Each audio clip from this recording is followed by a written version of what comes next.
Hi, this is Geert with the Black Atlantic. Well, can you explain the influence for the album again? I mean, you went over it in the concert, but just the overall influence for records. Musically or just lyrically? Lyrically, maybe?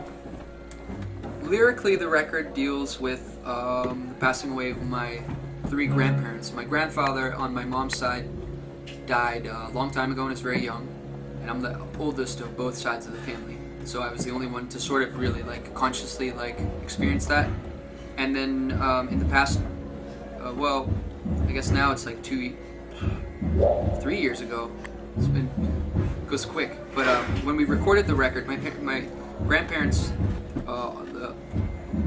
the other 3 that I had, all passed away in 7-month period or so. So all of a sudden my parents went from being, fortunate enough to have really old parents to being orphans, and that was especially for me at the time, being a little bit older now and experiencing it, realizing what that means, how because all of a sudden my parents became the next in line, biologically speaking, they're the next in line, and that brought it really close, and that just made me very aware of mortality and and it also, I just felt, I wouldn't say, my family's a pretty strong family, so we realized that death is part of life, and they dealt with it with, my mom and my dad. I'm just really amazed by how much grace they had when it happened, and how they dealt with it, and how they included their brothers and sisters in the ceremonies, and in dealing with everything that comes with it, because it's really heavy. All of a sudden you have these lives that ended, and there's so much stuff that happens after a funeral, and that you need to deal with. That's just so that really had an impact, and it was only natural for me to sort of write it off my chest. So I guess that's what the record is about. It's mostly just about that period in time when all that stuff happened. And now that you're a new father, congratulations. Yeah, thank you. How do you think that'll change your writing? I don't know yet. It's a little too early to tell. I mean, I've only been a father for 6 weeks. It's incredible. Well, I guess we'll have to see how it'll go. I wanted to know whether or not we wrote the songs before we went to the cabin, or if they were written there, or if anything happened afterwards. Yeah. And it's a combination of all 3. I wrote a lot of music beforehand, and we recorded a lot of that, but it didn't all make it onto the album.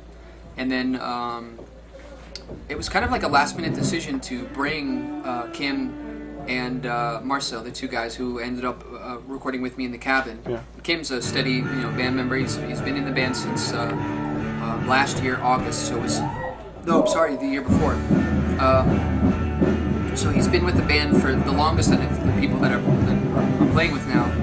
And we decided 3 weeks or 4 weeks before I had my ticket to go there to go record with the people from in the cabin with, and then we decided just 3 or 4 weeks beforehand, we're like, Kim, why don't you just come? You've been playing with me, and let's just write some more songs. Let's just bust it out. Let's see what we can do. So Kim decided to come, and then last minute Marcel was like, yeah, I'd really like to come too. So we all decided, we'll just go. We'll just see how it goes. And the last 2 weekends before we left, we wrote 4 more songs.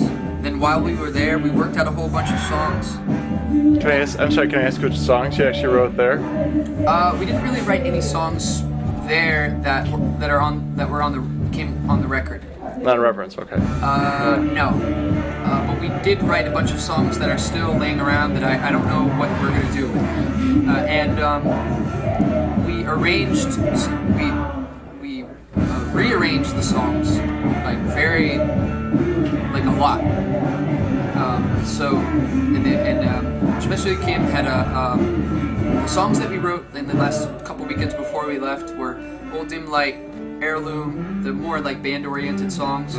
Biolus, the opening track for the record, was basically we had this jam like the last weekend that we were home, and then we left, and then Peter from the Antlers came to record with us for a weekend, and the song was totally different. It had drums, it had like all these like little soundscapes and stuff, and then Peter did this choir thing, and then we just took everything out. We only left the choir. We rearranged the piano. We just left it piano and vocals.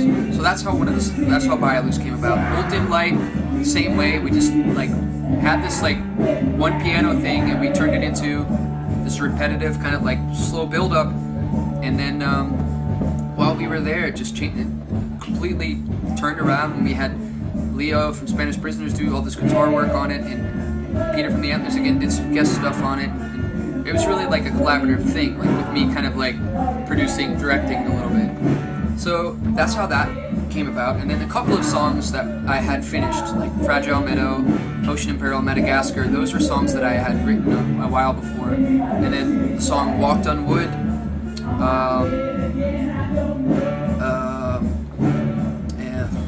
Reverence for Fallen Trees, trying to think which other ones I missed.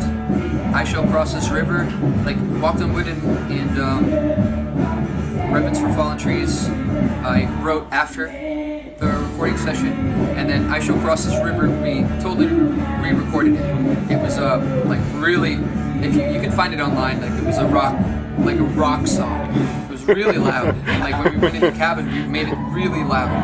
And then when we came back, we had all these songs. I was like, this just doesn't fit. It just doesn't make any sense. So we scrapped it, and I went back to listen to the original demo. I was like, oh, that's what it should be. So we just went back and just took the original demo. But it was the mood of the. I'm sorry, I'm asking the question.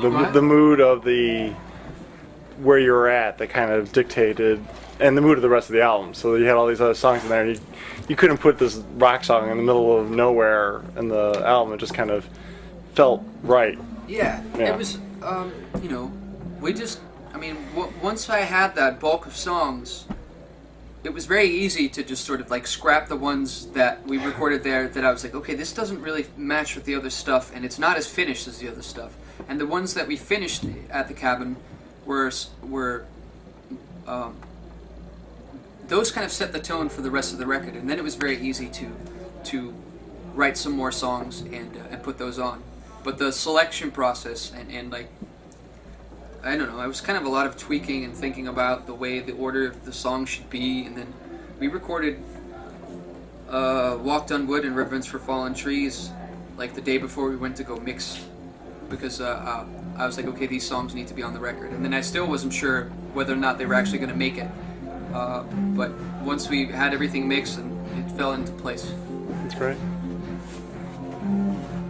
Do you, how does a band come together on when you write the songs? Because you, like Madagascar, love the guitar part in that. Did it grow from that guitar part into the song, or how does that song get transformed? I wrote Madagascar solo when I didn't have anybody in the band, and I arranged it mostly by myself, and then we recorded it with other band members, because it's actually the recording on that record is actually the original recording, but we redid the guitars and the vocals.